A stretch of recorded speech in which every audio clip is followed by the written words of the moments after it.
වසර දහස් ගානක පෙර සිට සભ્યත්වයට පත් වූ අපගේ දේශය පසුගිය වසර 500කට අඩු කාල සීමාවකදී තම රටේ ජීවත්වන ජනයාට අවශ්‍ය ආහාර ටික ලබා දීමට පවා නොහැකිව විදේශීය ණය ලබා ගැනීම දක්වා වූ දීන පාලන තන්ත්‍රයක් නිර්මාණය වී ඇත.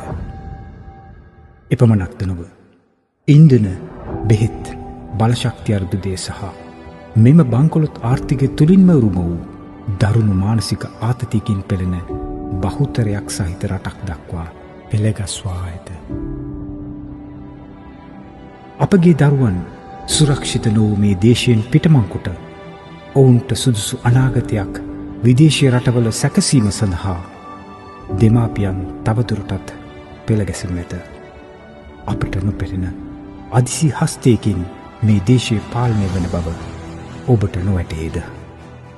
ඒ සඳහා සුදුසු අනපනත් අපගේ පාර්ලිමේන්තු තුළින්ම සකස් කොට අවශ්‍ය පරිසර නිර්මාණය කොට ගැනීම සඳහා ඔවුන් වඩාත් සූක්ෂම වී ඇත. ඉන්දියාව, චීනය, ඇමරිකාව තම සේනාංක මේ දේශය තුළ ස්ථානගත කිරීම සඳහා සුදුසු මොහොත එනතෙක් බලා සිටී. මුළු මහත් ලෝකයටම ශිෂ්ටාචාරය කියා දුන් අපගේ මාතෘභූමිය හයිටි රාජ්‍ය සහ ගාසාව දෙසට ගමන් මඟ විවෘත වී ඇති බව ඔබට නොවැටහේද?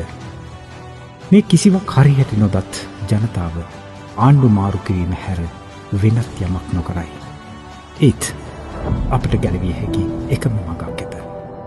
එය තවදුරටත් අප සතුව පවතින ආණ්ඩු ක්‍රම ව්‍යවස්ථාව සහ අධිකරණයයි. එය ප්‍රයෝජනයට ගැනීම සඳහා කාලය එළඹ ඇත.